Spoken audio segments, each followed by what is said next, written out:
Hi hello నమస్తే, నేను మీ Gopi. Welcome back to our channel. ఈరోజు మనతో వచ్చేసరికి ప్రముఖ నిర్మాత నటికుమార్ గారు ఉన్నారు. సార్ నమస్తే సార్. నమస్తే. సార్, వైసీపీ అధికారంలో ఉండగా అప్పుడున్న ప్రస్తుతం ఆ పోలీస్ నిర్వహణ సంఘం ఎవరైతే ఉన్నారో, మరి అదే ఐపీఎస్ ఆఫీసరు ఒక బాలీవుడ్ నటిని కిడ్నాప్ చేసి ఆమె మీద పలు కేసులు అక్రమంగా పెట్టి ఆమెను జైలుకి అయితే తరలించారు. ఆమెకి న్యూడ్ ఫోటోలు కూడా తీశారంట. అసలు ఏం జరిగింది అప్పుడు ఆ గవర్నమెంట్లో? చాలా బాధాకర విషయం. నీచమైన సంస్కృతి. ఆ సంస్కృతిని మనం పేర్లలో చెప్పలేం. మా హీరోయిన్గా ఆమె మా సినీ ఇండస్ట్రీకి సంబంధించిన హీరోయిన్ ఈ విధంగా చేసి అసలు మాకు ఎవరికి కూడా తెలియలేదు అంటే ఎంత భయభ్రాంతుల్లో చేశారు ఆ అమ్మాయిని. నిజంగా మాకు తెలిసిన వెంటనే ఇమ్మీడియట్లీ లోకేష్ గారికి మెసేజ్ పెట్టడం జరిగింది. ఇమ్మీడియట్లీ మా ప్రొడ్యూసర్ కౌన్సిల్ నుంచి ఖండించడం జరిగింది. ఇమ్మీడియట్లీ ఆ అమ్మాయికి ఫుల్ సపోర్ట్ అశోక్ పాటిల్ గారితో కూడా ఫెడరేషన్ ప్రెసిడెంట్ అశోక్ పాటిల్ బొంబాయిలో కూడా మాట్లాడడం జరిగింది. అందరితో కూడా వెరీ సీరియస్గా ఆమెకు ఫుల్ సపోర్ట్ అండ్ ఇండస్ట్రీ ఉంటుంది. ఇండస్ట్రీ ఫుల్ సపోర్ట్ ఉంటుంది. అయితే ఇలాంటి వ్యక్తులు క్రాంతి రాణా అవ్వచ్చు, ఆయన విశాల్ గున్ని అవ్వచ్చు, సీతారామాంజనేయులు గతంలో కూడా ఇలాంటివి చాలా అభియోగాలు వచ్చాయి. అప్పుడు కూడా ఐపీఎస్లు ఒకటైపోయి ఆయన రక్షించుకుంటూ వచ్చారు. ఇంతకుముందు గతంలో కూడా వచ్చాయి, మీరు కావాలంటే అబ్జర్వ్ చేసుకోండి. ఆయన మీద ఇలాంటి అభియోగాలు చాలా ఉన్నాయి. ఏది సీతారామాంజనేయుల మీద. అలాంటి ఐపీఎస్ ఆఫీసర్ని ఇప్పుడు ఇది కూడా ఐపీఎస్ సర్దిద్దుకుంటారా, లేకపోతే నిజం నిర్భయంగా ఎంక్వైరీ చేసి వీళ్ళ మీద యాక్షన్ తీసుకుంటారని వెయిట్ చేసి చూడాలి. ఎందుకంటే వెరీ ఐపీఎస్ వీళ్ళంతా ఒకటే. నేను ఒప్పుకోను. ఎందుకంటే వీళ్ళంతా ఒకటే. ఇంతకుముందు సీతారామాంజనేయుల మీద ఎన్నో అభియోగాలు వచ్చి ఒక అమ్మాయి కేసు పెట్టింది, ఇంకా చాలా పెట్టింది. కానీ ఆ రోజు మరి ఎలాగో ఈయనకు పోస్టింగ్ ఇచ్చారు. నెంబర్ 1. 2, సజ్జల రామకృష్ణారెడ్డి గారు ఆత్మ ప్రత్యాత్మ. అంటే జగన్మోహన్ రెడ్డి గారు మాట లేనిదే షాడో సీఎం అయినప్పుడు ఆయన లేనిదే ఈయన చెప్పడు. అంటే జిందాల్ కంపెనీకి చెందిన ఆ అమ్మాయి ఏదో ఎవరినో లవ్ అఫేర్ జరిగింది, అక్కడ బొంబాయిలో ఒక కేసు జరిగింది అనేది ఏదో వాస్తవం. ఆ కేసుని ఆ అబ్బాయికి ఎవరైతే జిందాల్ కంపెనీకి మన జగన్మోహన్ రెడ్డి గారికి రిలేషన్షిప్ ఇస్ క్లోజ్ రిలేషన్షిప్. కుక్కల విద్యాసాగర్ రావు గారు అని చెప్పి కుక్కల నాగేశ్వర గారు అబ్బాయి అనుకుంటారు. ఇవన్నీ కూడా దాన్ని తీసుకొచ్చి గవర్నమెంట్ అండ్ ఈ involvement and CM in Jaganmohan Reddy not only is IPS officers immediately arrest and Jaganmohan Reddy immediately arrest Jaganmohan రెడ్డికి సన్నిహితుడే Jindal.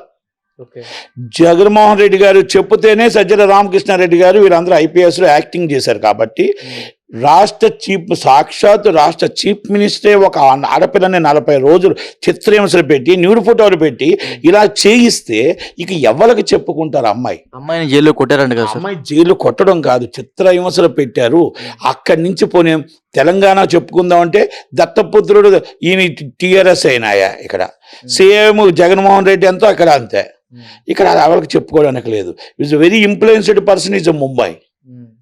Is chief minister 2 people ఇంత చంద్రశేఖరరావు గారు ప్లస్ వాళ్ళు. అంటే బయటికి రాని పరిస్థితులు. జగ్గైపేట అంటే ఎక్కడో తెలుసండి, మన బోర్డర్, అంటే తెలంగాణ బోర్డర్ దాటే పరిస్థితి కూడా లేని పరిస్థితి ఆ అమ్మాయిని చిత్రహింసలు పెట్టారు. మాకు సిగ్గుతో తలదించుకుంటున్న సినీ ఇండస్ట్రీ, యావత్ cine industry, north India south ఇండియాలో ఇలా జరిగింది అంటే సిగ్గుతో తలదించుకోవాల్సిన పరిస్థితి వచ్చింది.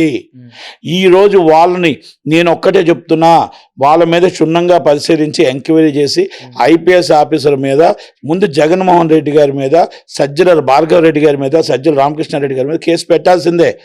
అరెస్ట్ చేసి ఆడపిల్లలు నిర్భయంగా తిరగగలుగుతారు. ఆడపిల్లలు మనకి ఇలా అన్యాయం జరగదు. మీరే తప్పు చేస్తే ఐపీఎస్లే మేము ఎవరికి చెప్పుకోవాలి? మీ పొలిటికల్ లీడర్సే తప్పు చేస్తే ఆ ఆడపిల్లని అన్యాయంగా 80 సంవత్సరాల వయసున్న ఒక ఆర్బీఐ బ్యాంకు మేనేజర్గా చేసిన ఆమెని, ఒక 80 సంవత్సరాల వయసులో ఉన్న ఆమెను కూడా అరెస్ట్ చేస్తే, ఒక రిటైర్డ్ ఆర్మీ మన దేశం కోసం ప్రాణాలు, దేశం కోసం ఆయన మొత్తం టోటల్గా ఆర్మీ ఆయన త్యాగం చేసిన వ్యక్తిని ఆయన కూడా లోన్ వేస్తే ఇక మనకి రక్షణ ఏది? ఇలాంటి గవర్నమెంట్, ఇలాంటి వైసీపీ జగన్మోహన్ రెడ్డి గారిని, అంటే ఆయన ఏదో చాలా మంచివాడు, చాలా గొప్పవాడు అని నేను అన్నాను. ఎందుకో తెలుసా? చెల్లుల్నే పేడ్ ఆర్టిస్ట్ నుంచి డబ్బులు ఇచ్చి తిట్టించిన ఘనత అయింది, తల్లినే తిట్టించిన ఘనత అయింది, తండ్రినే దేవుడు, ప్రపంచమే దేవుడు అనుకున్న రాజశేఖర రెడ్డి గారిని కూడా తిట్టించిన ఘనత అయింది. కనుక వీళ్ళకి న్యాయం జరుగుతుంది అని నేను అనుకోని వీళ్ళ పార్టీలోనే వైఎస్ కామా పార్టీ అంటే వైసీ కామా పార్టీ అంటే కామందుల పార్టీ అంటే కామందుల పార్టీ అంటే అక్కడ అంబటి రాంబాబు గారు, అక్కడ చాలా మంది ఉన్నారు. ఇంక ఇలా కోసం మనం మాట్లాడుకోవడం కూడా వేస్ట్. వీళ్ళందరి కోసం ఆ వైసీపీ పార్టీ కోసం మాట్లాడుకోవడం వేస్ట్. మొన్నట్లాగా న్యూడ్ ఫోటోలు అనంతబాబు అవ్వచ్చు, మేబీ ఇంక ఎవరైనా అవ్వచ్చు. ఇలాంటి వాళ్ళని పార్టీయే కాదు తీసుకెళ్ళి మొత్తం టోటల్గా వాళ్ళ లోన్ వేసి ఆ అమ్మాయికి ఎలా జరిగిందో వీళ్ళకి అలా చెయ్యాలి. రెండోది IPS associations immediately very seriously not only IPSS, మీకు ఎంటైర్ దేశంలో ఉన్న ఐపీఎస్ అందరికీ కూడా కలంకమే ఇది. ఇలాంటి వాళ్ళ మీద మనం గతంలో మీరు సీతారామాంజనేయ గారిని ఒక అమ్మాయి పెట్టిన ఒక అభియోగం మీద, ఇంకొక ఆమె పెట్టిన అభియోగాల మీద మీరు అప్పుడు యాక్షన్ తీసుకోలేదు, ఇప్పుడైనా తీసుకోండి. ఈ కాంతి రాణా మీద ఎన్ఆర్ఏ ఇంతకుముందు ఎన్ఆర్ఏలు కూడా కేసు పెట్టారు. ఇలాగే సెటిల్మెంట్లు చేశాడని వైసీపీ గవర్నమెంట్లో, విజయవాడ సిపిగా ఉన్నప్పుడు చేశాడని ఎవరు పట్టించుకున్నారండి? 5 కోట్ల రూపాయలు స్కామ్ చేశారండి ఈ కేసులో. ఎన్నో జరిగాయండి. ఇలాంటి వాళ్ళని ఇమ్మీడియట్లీ ఒక డబ్బున్న వాడిని ఒక అమ్మాయి ప్రేమిస్తే ఎంత చిత్రం అసలు, ఎంత దారుణంగా వాళ్ళని చంపినా కూడా అడిగిన వాడు లేడు. జైల్లో వాళ్ళకి సపోర్ట్ చేయడానికి ఫోన్ ఇవ్వడానికి కూడా ఎవరు లేరంట. ఎందుకంటే సాక్షాత్ chief minister supported and IPS supported is government వాళ్ళ చేతుల్లో ఉన్నప్పుడు సామాన్యుడు అక్కడ ఎలా బతుకుతాడు? చంపేసి రోడ్డు మీద పడేసినా కూడా ఏమీ చేసేవాడు లేడు. ఇంకా ఎన్ని ఉన్నాయో కేసులు ఇలాంటివి, ఎంతమంది ఉన్నారో. కానీ దయచేసి రండి. హోమ్ మినిస్టర్ గారు నేను ఒకటి అడుగుతున్నా, అమ్మా అనిత గారు మిమ్మల్ని రిక్వెస్ట్ చేసి అడుగుతున్నాం, చేతులు జోడించి అడుగుతున్నాం. మీరు మా ఇంటికి మా నాగబాబు గారు వచ్చారు, సెలబ్రిటీస్ వచ్చారు, పవన్ కళ్యాణ్ గారు వచ్చారు కాదు తల్లి. మీరు సామాన్యుల ఫోన్లు ఎత్తండి, సామాన్యుల ఫోన్లు మీరు అటెండ్ చేయండి. మీ పిఎస్లు ఎత్తరు, మీరు ఎత్తరు. మీకు లోకేష్ గారు ఇమ్మీడియట్లీ అటెండ్ అవుతున్నారు, మీకు చంద్రబాబు నాయుడు గారు అవుతున్నారు. మీరు ఎందుకు అవ్వట్లేదమ్మా? మీకు సెలబ్రిటీస్ కాదు తల్లి, మీరు సెలబ్రిటీస్ మీ దగ్గరకు పోస్ట్ ఉంది కాబట్టి మీ దగ్గరకు అందరూ వస్తారు. ఈ పోస్ట్ లేకపోతే ఎవరు రారు. మీకు హోమ్ మినిస్టర్ గారుగా మీరు సామాన్య ప్రజలను పట్టించుకోండి. ఇచ్చాపురం నుంచి అప్ టు సోలూరుపేట దాకా, అప్ టు అనంతపురం దాకా ప్రతి ఒక్క బాధ కష్టం పోలీస్ స్టేషన్లో తనిఖీ చేయండి.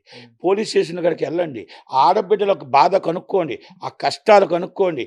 మీకు ఏమైనా ట్విట్టర్లో వస్తుందా, ఫోన్ వస్తుందా, మెసేజ్ వస్తుందా? మీరు ఫోన్ ఎత్తగా, మీ పిఎస్లు ఫోన్ ఎత్తగా ఎవరికి చెప్పుకుంటారు ఈ బాధలు? ఎవరికి చెప్పుకుంటారు ఈ కష్టాలు? అందుకే మీకు నేను ఎవరు పట్టించుకోవట్లేదు కాబట్టే నేను కూడా మీకు కెమెరా ద్వారా చెప్పగలుగుతున్నాను. అంటే మీరే ఫోన్ ఎత్తుంటే, మీ పిఎస్లే ఫోన్ ఎత్తుంటే, మేడం ఎప్పుడు బిజీయే. మీ పిఎస్ఎల్ ఫోన్ ఎత్తే మేడం బిజీ. ఎస్ బిజీ ఉండొచ్చు యాజ్ హోమ్ మినిస్టర్. ఒకసారి కాకపోతే ఒకసారైనా ఫోన్ ఎత్తి ఏంటి అని కష్టం ఏంటో తెలుసుకోవాలిగా. కనుక నేను అదే చెప్తున్నా, దయచేసి ఆమెకి లాండ్ ఆర్డర్ ఫెయిల్ అయిపోయింది. లాండ్ ఆర్డర్ ఫెయిల్ అయింది. నిన్న సెంట్రల్ జైలు నుంచి వచ్చిన ఇప్పుడు ఈ అమ్మాయి ఒక ఇష్యూ అయితే ఇది చాలా పెద్ద ఇష్యూ. మనం వెరీ సీరియస్, చంద్రబాబు నాయుడు గారు సీరియస్గా తీసుకున్నారు, లోకేష్ బాబు గారు తీసుకున్నారు, పవన్ కళ్యాణ్ గారు తీసుకున్నారు. ఒక ఆర్టిస్ట్గా ఇమీడియట్లీ ఎంక్వైరీకి ఆదేశించారు. ఆ అమ్మాయి రావడం, సెక్యూరిటీ ఇవ్వడం, అంత స్టేట్మెంట్ రికార్డ్ అవుతుంది. నిజాలు బయటకు తేలితే వీళ్ళందరినీ కూడా అరెస్ట్ చేయడానికి ఇస్ అ గవర్నమెంట్ వెరీ సీరియస్గా ఉంటుంది. Is no doubt. ఐపీఎస్ని కంపల్సరీ ఎక్కడ ములాఖాతు లేకుండా, ఎక్కడా కూడా రాజీ పడకుండా వాళ్ళని తప్పు చేస్తే కంపల్సరీ అరెస్ట్ చేయాల్సిందే. ఇంతకు ముందు కూడా ఎవరి మీద గతంలో ఉన్న కేసులు ఒక్కసారి సీతారామన్ చూడమనండి. డీజీపీ గారిని, కాంతి రాణా గారి మీద ఉన్నాయి, ఒక్కసారి చూడమనండి. నేనేమంటున్నానంటే అనిత గారికి నేను రిక్వెస్ట్ చేస్తున్నా, నేను చీఫ్ మినిస్టర్ గారికి రిక్వెస్ట్ చేస్తున్నా, పవన్ కళ్యాణ్ గారికి, లోకేష్ గారికి రిక్వెస్ట్ చేస్తున్నా, మన ఆంధ్రప్రదేశ్లో లాండ్ ఆర్డర్ పరిస్థితులు ఉన్నాయా లేవా?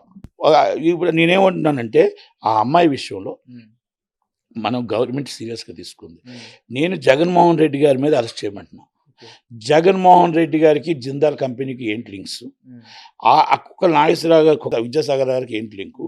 వీళ్ళందరూ కాల్ డేటా తీసి, ఫోన్ డేటాలు తీసి, సజ్జల రామకృష్ణారెడ్డి గారికి ఆ సమయంలో సీఎం గారు ఏం ఫోన్ చేశారు, ఆ కాల్ డేటాలు ఏంటి, జైల్లోకి ఎవరు వెళ్ళారు, జైల్లో మొత్తం టోటల్ సీసీ కెమెరాలు ఏమయ్యాయి, జైల్లోకి వెళ్ళి చిత్రహింసలు పెట్టింది ఏం కాల్ డేటా ఏంటి, బొంబాయి ఎయిర్పోర్ట్కి మొత్తం వెళ్ళి అంతమంది ఒక ఫ్లైట్కి వెళ్ళి టీం తీసుకొచ్చి అరెస్ట్ చేయాల్సిన అవసరం ఏంటి, అంత ఏజ్డ్ పర్సన్స్ తీసుకొచ్చిన క్యాండిడేట్ లెవెల్, ఆ CA level, constable level immediately వాళ్ళ మీద యాక్షన్ తీసుకుంటూ ఆ సీఏకి ఎవరు ఇన్ఫర్మేషన్ ఇచ్చారు, ఆ డిఎస్పీకి ఎవరు ఇన్ఫర్మేషన్ ఇచ్చారు, ఆ కాల్ డేటాలు మొత్తం తీసి ఆమెను పూర్తిగా రక్షించడమే కాదు, ఇంకో ఆడపిల్లకి ఎలాంటి అన్యాయం జరగకూడదు, మా సినిమా ఇండస్ట్రీకి మొత్తం పూర్తిగా ఆమెకు సపోర్ట్గా ఉంటాం, అవసరం అనుకుంటే మేము ఎంత దాకైనా వచ్చి మేము చంద్రబాబు నాయుడు గారి కూడా రేపు 1 సెప్టెంబర్ 1 బాలయ్యబాబుది అయిపోయిన తర్వాత కావాలంటే ఎంటైర్ ఇండస్ట్రీ మొత్తం అందరం కూడా వెళ్తాం, మా అసోసియేషన్ కూడా రియాక్ట్ అవుతుంది, అలాగే ముంబై అసోసియేషన్లు కూడా అందరికీ కూడా మేము చెప్పడం జరిగింది.